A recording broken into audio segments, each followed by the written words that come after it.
സ്കൂളിൽ 8ാം ക്ലാസ് വിദ്യാർത്ഥി ഷോക്കേറ്റ് മരിച്ച ദാരുണ സംഭവത്തിൽ കുറ്റക്കാർക്കെതിരെ മുഖം നോക്കാതെ കർശന നടപടി സ്വീകരിക്കുമെന്ന് വിദ്യാഭ്യാസ മന്ത്രി വി ശിവൻകുട്ടി വ്യക്തമാക്കി. തിങ്കളാഴ്ച രാവിലെ സ്കൂളിൽ വെച്ച് ക്ലാസ്സിലെ ബെഞ്ചിൽ തട്ടിച്ചതിനെ തുടർന്നുണ്ടായ ഷോക്കിലാണ് തേവലക്കര മരുതൂർ കുളങ്ങര സ്വദേശി ധനേഷ് കുമാറിന്റെ മകൻ മിഥുൻ മരണപ്പെട്ടത്. ഈ വിഷയത്തിൽ രാഷ്ട്രീയ മുതലെടുപ്പ് നടത്തരുതെന്നും മന്ത്രി ശക്തമായി ആവശ്യപ്പെട്ടു. ദുരന്തം നടന്നതിന് പിന്നാലെ സ്കൂൾ മാനേജർക്ക് നോട്ടീസ് നൽകിയിട്ടുണ്ടെന്നും മറ്റു നടപടികൾ അതിവേഗം പൂർത്തിയാക്കുമെന്നും മന്ത്രി മാധ്യമങ്ങളോട് പറഞ്ഞു. മരിച്ച വിദ്യാർത്ഥിയുടെ കുടുംബത്തിന് അടിയന്തര സഹായം നൽകിയിട്ടുണ്ടെന്നും ഇത്രയും വേഗത്തിൽ നടപടി ഉണ്ടായത് മുമ്പ് ഉണ്ടായിട്ടില്ലെന്നും അദ്ദേഹം ചൂണ്ടിക്കാട്ടി. ഒരു ദാരുണ സംഭവം നടക്കുമ്പോൾ അതിനെ രാഷ്ട്രീയ ലാഭത്തിനായി ഉപയോഗിക്കുന്നത് ശരിയായ പ്രവണതയല്ലെന്നും മന്ത്രി കൂട്ടിച്ചേർത്തു.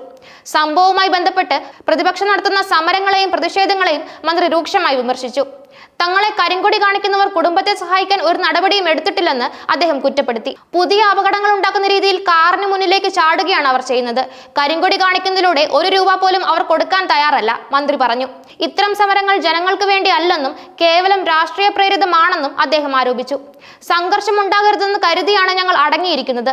CPIMന്റെ സംസ്ഥാനത്ത് സ്വാധീനം വെച്ച് നോക്കിയാൽ നേതാക്കൾക്ക് എവിടെയും പോകാൻ സാധിക്കും.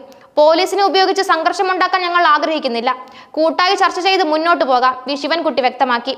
രാഷ്ട്രീയ വൈരാഗ്യം തീർക്കാൻ ദാരുണ സംഭവങ്ങൾ ഉപയോഗിക്കുന്നത് അത്യന്തം അപലപനീയമാണെന്നും അദ്ദേഹം കൂട്ടിച്ചേർത്തു. മരണ വീട്ടിൽ പോലും നേതാക്കന്മാരെ പോകാൻ അനുവദിക്കാതെ കാറിന് മുന്നിൽ ചാടുന്നത് ശരിയല്ലെന്നും മന്ത്രി പറഞ്ഞു.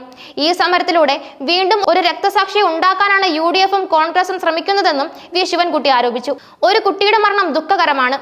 ഈ സമയത്ത് കുടുംബത്തിന് ആശ്വാസം നൽകുന്നതിന് പകരം സംഘർഷമുണ്ടാക്കി രാഷ്ട്രീയ മുതലെടുപ്പ് നടത്താനാണ് പ്രതിപക്ഷം ശ്രമിക്കുന്നത്.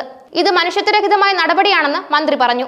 കാസർഗോഡ് വിദ്യാർത്ഥിക്ക് മർദ്ദനമേറ്റ സംഭവം ശ്രദ്ധയിൽപ്പെട്ടിട്ടില്ലെന്നും ബുദ്ധിമുട്ടുണ്ടായിട്ടുണ്ടെങ്കിൽ നടപടി ഉണ്ടാകുമെന്നും മന്ത്രി കൂട്ടിച്ചേർത്തു. ഇത്തരം സംഭവങ്ങളിൽ സർക്കാർ കർശന നടപടി സ്വീകരിക്കുമെന്നും ഒരു വിട്ടുവീഴ്ചയും ഉണ്ടാകില്ലെന്നും അദ്ദേഹം ഉറപ്പു നൽകി. ഗവർണർ വിഷയത്തിൽ സർവകലാശാലകൾ കൃത്യമായി പ്രവർത്തിക്കുക എന്നതാണ് സർക്കാർ നയമെന്നും അദ്ദേഹം വ്യക്തമാക്കി.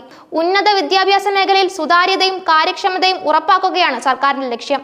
മന്ത്രിയുടെ പ്രതികരണങ്ങളിൽ നിന്ന് തേവലക്കരയിലെ വിദ്യാർത്ഥിയുടെ മരണത്തിൽ സർക്കാരിന് ശക്തമായ നിലപാടുണ്ടെന്നും കുറ്റക്കാർക്കെതിരെ നടപടിയെടുക്കാൻ പ്രതിജ്ഞാബദ്ധമാണെന്നും വ്യക്തമാണ്. അതേസമയം ഈ വിഷയത്തിൽ രാഷ്ട്രീയ മുതലെടുപ്പ് നടത്താനുള്ള ശ്രമങ്ങളെ ശക്തമായി ചെറുക്കുമെന്നും അദ്ദേഹം മുന്നറിയിപ്പ് നൽകി.